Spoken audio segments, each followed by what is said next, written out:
Hello, how's it going? Welcome back to the Football Diary podcast this week. I'm on my own for the recording this time around. Dave's over in sunnier climes and Miles isn't very well. So we'll pick through the weekend's Premier League games together. And there's been plenty of action. Clearly, it's getting much colder in the UK at the moment, but nowhere near as cold as Cole Palmer is. That was bad, wasn't it? That was about as bad as Gary Lineker's. Let's try again. So yes, Cole Palmer, 4 first half goals for Chelsea and a 4-2 blitz against Brighton is incredibly impressive, isn't it? The first time a player's ever scored 4 goals in the first half of a Premier League game. And we're almost running out of superlatives to say about Cole Palmer, aren't we? He just keeps raising the bar for his performance. And after a season, last season, where he scored as many goals as he did, it's difficult to know how he could raise his game even further. But he continues to, doesn't he? And I think even with the Chelsea team where they've invested more in attacking talent around him, you could kind of be forgiven for thinking that he might score fewer goals and just have more of an even contribution across the team. I think he's laughing that notion off, isn't he, in the way the season's going so far. Yes, Chelsea have got an impressive array of attacking talent who all seem to be clicking, really, but Palmer's still right up there as the top dog for Chelsea's attacker, isn't he? He's been absolutely phenomenal. Does make you wonder, really, in some ways, why Man City, in hindsight, let him go. Because obviously he came through their academy, coached by, obviously, Enzo Maresca as well in their sort of under-21/B team. And he must have known his talent. So for them to be as willing to let him go as they did last season now looks really short-sighted from Man City's part, doesn't it? I mean, what value do you place on Cole Palmer at the minute? 100 million, maybe? He's become one of the most in-form and influential attacking midfield players that there are in European football, really. And I don't think that's an exaggeration to say that. So yeah, really great performance here against Brighton. And Chelsea too, looking a lot more slick going forward. And this was a chaotic game against Brighton. In fact, at the back, still a lot to be desired for Chelsea. They conceded 2 calamitous goals, didn't they? Robert Sanchez not looking his best in this game, was he? But yeah, an incredible game to watch as a neutral. So much going on, but both teams looked pretty poor in defence. And I think that was the story of why 6 goals were scored. Other attacking players worth a mention, I think, for Chelsea. Despite not scoring and kind of misfiring in front of goal, Nicholas Jackson played a huge part in supporting Cole Palmer. And I think that might be the case going forward for him. He's very good at kind of looking for players making those overlaps, and Palmer's brilliant at doing that, isn't he? I think another notable mention is obviously Noni Madueke, who got a hat-trick a few weeks back. He's got so much potential to link up with Palmer in that way. It sounds like we're talking about Palmer as the main focal point of the attack, doesn't it, at this rate? And I think he probably is. And when you add to that summer signings, Jadon Sancho, who assisted again, seems to be really happy with his role there. And of course, Pedro Neto coming off the bench. It makes you wonder how someone like Mykhailo Mudryk is ever going to get a look in again, doesn't it? But yeah, Chelsea, for all their defensive flaws, look so much more coherent going forward. And Cole Palmer is at the centre of everything good that they do. And Jadon Sancho, what must he be thinking, having obviously had a torrid time at Manchester United, come to Chelsea, hit the ground running, played really, really well under Enzo Maresca. And then he looks at how United are doing this season and must be laughing to himself, surely.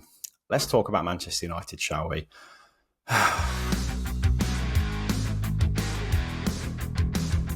So United lose 3-0 at home to Tottenham.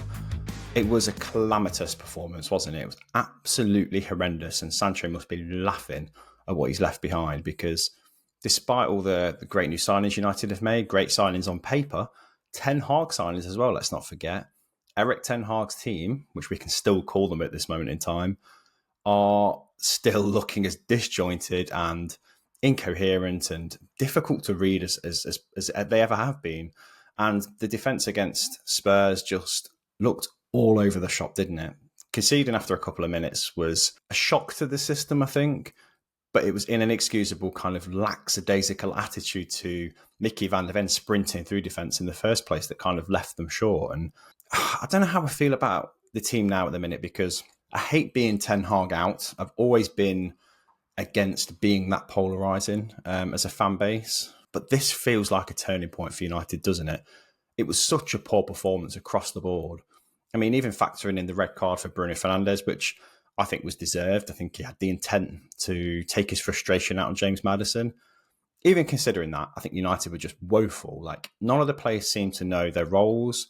None of the players seemed to know what was expected of them tactically. And there was a time where we did go down to 10 men, and United actually did look, or the players did look like they were figuring it out for themselves, and they did string passes together and start to create chances. Again, woeful in front of goal. But I am not sure now that any coaching is actually going on the training ground. It can't be. And that's really frightening because Ineos have put their faith in Erik ten Hag. They've given him the money and the funds that he wanted. And yet that kind of performance is still there. I don't think this will be the last performance like this if we continue with Erik ten Hag. I really don't. But my gut feeling is I don't think he'll be there next week at the moment. I think it's too big, too bad a result, too deep of a hole, too many excuses now to kind of say that any of this is the player's fault. That team that was out there against Tottenham was probably one of the best teams we could have put out.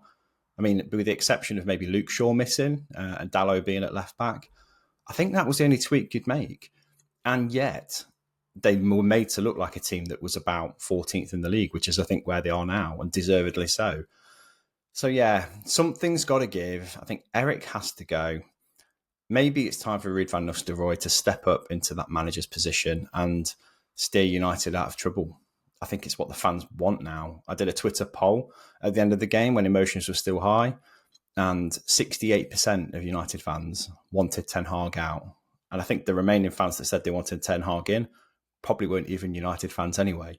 So, yeah, it was a pretty damning verdict on Ten Hag's time at United, that it feels like that moment, that moment where a manager has played his last card and there's nowhere else for him to go. No more excuses to make. Nobody else to blame. This is all on him. Obviously, as you know, Dave isn't on the pod this week. He's sunning himself elsewhere, but I asked his opinion. This is what he had to say. It's one of the worst halves of football I think I've seen us play, especially over the last few years.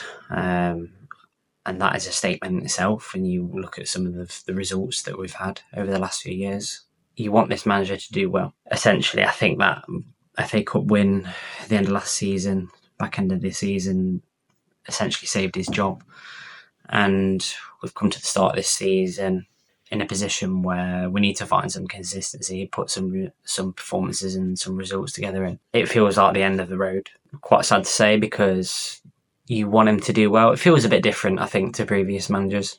But this result is not acceptable, and the performance was awful. It's just, whenever we play bad, it's not even okay. We didn't have a great game today. We didn't put a great performance in today.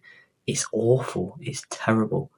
There's players in that team that are ticking time bomb in terms of keeping hold of the ball, keeping control, and keeping possession, which is what Ten Hag wants to do. He wants to dominate play in all areas of the game. In terms of when you're out of possession, you look at that first goal today, it's unacceptable. It's similar again midweek against FC Twente.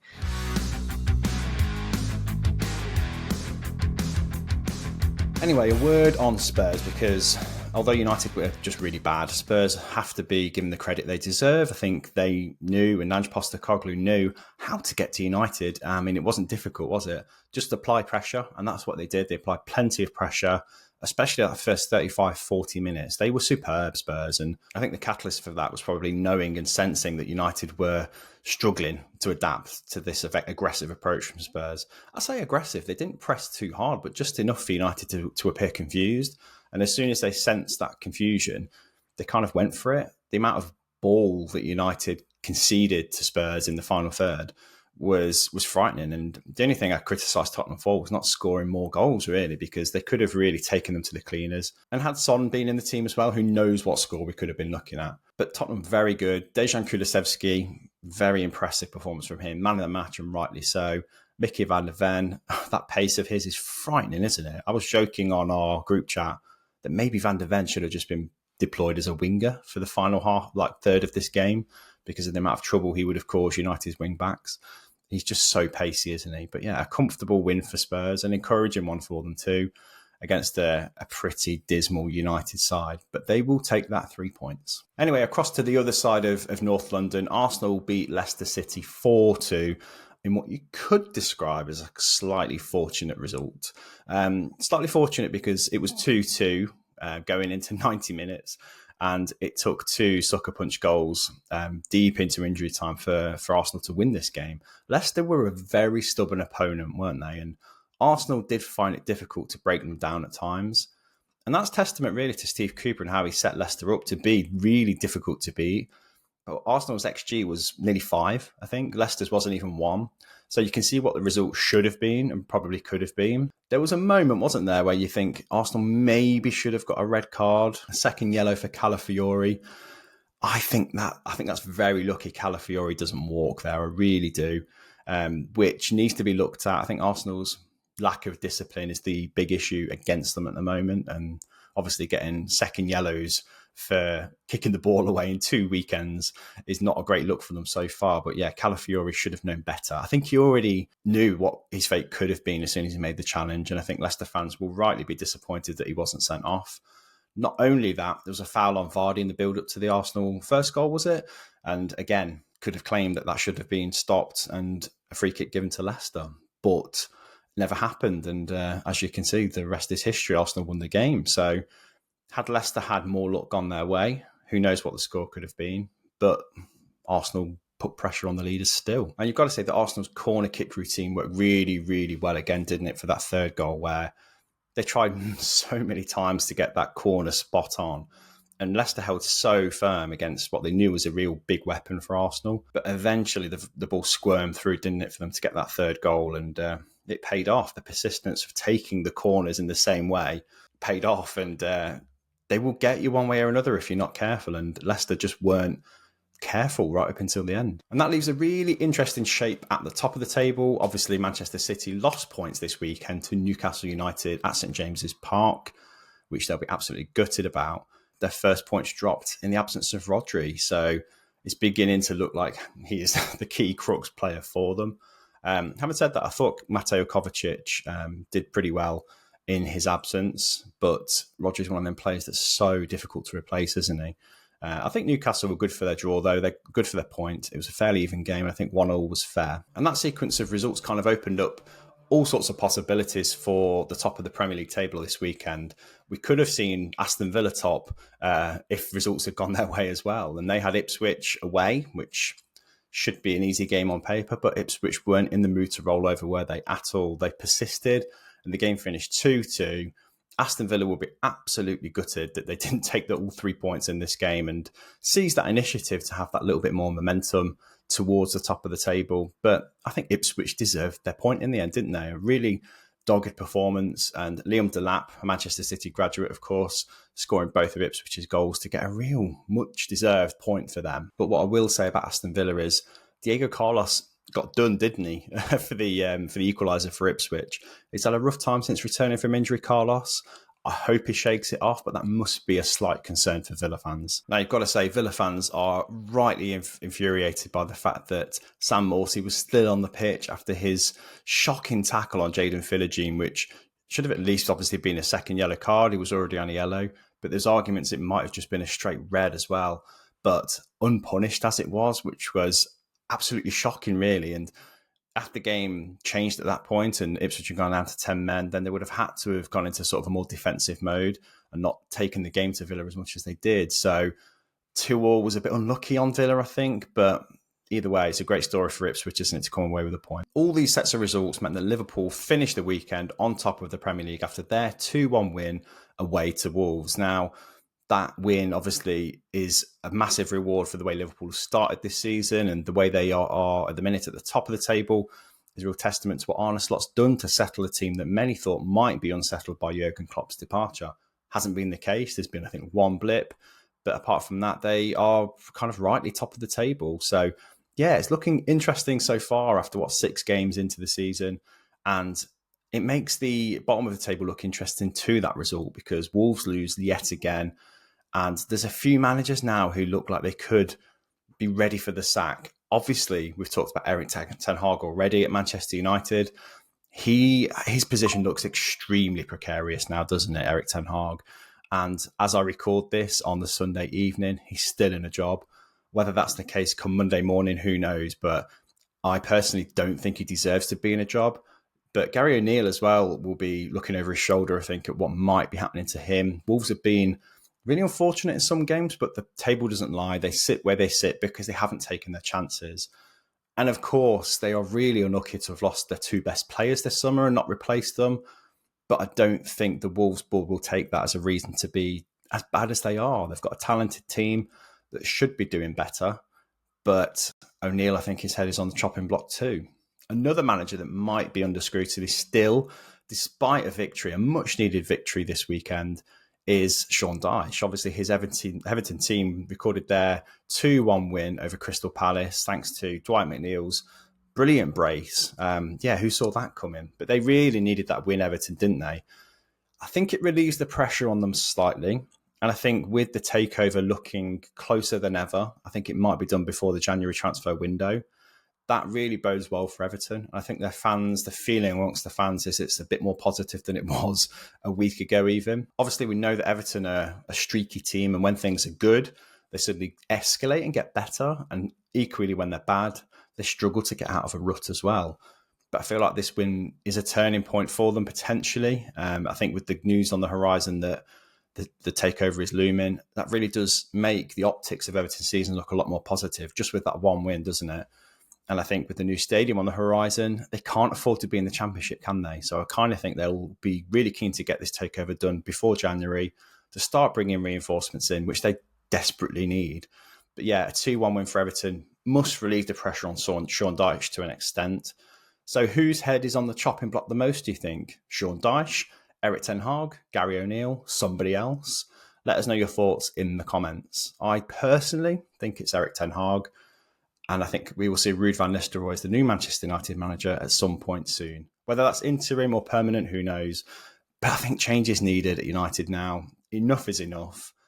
That's it for me. That's my rant over for this weekend. And that's it for this week's Football Diary podcast. Please do like and subscribe. I know that sounds cliche, but it really does support the channel loads. We are on social media pretty much everywhere as Football Diary UK. So go and check us out on TikTok, Instagram. We're also on X. So go and hop over there and like our pages. That'd be really well appreciated. Thank you so much. And until next week, hopefully there's better news for me as a Manchester United fan. You'll notice I'm wearing a Lazio shirt today. I just couldn't bring myself to wear the colours of United after that dismal performance. Thank you for listening. Thank you for tuning in. See you next time.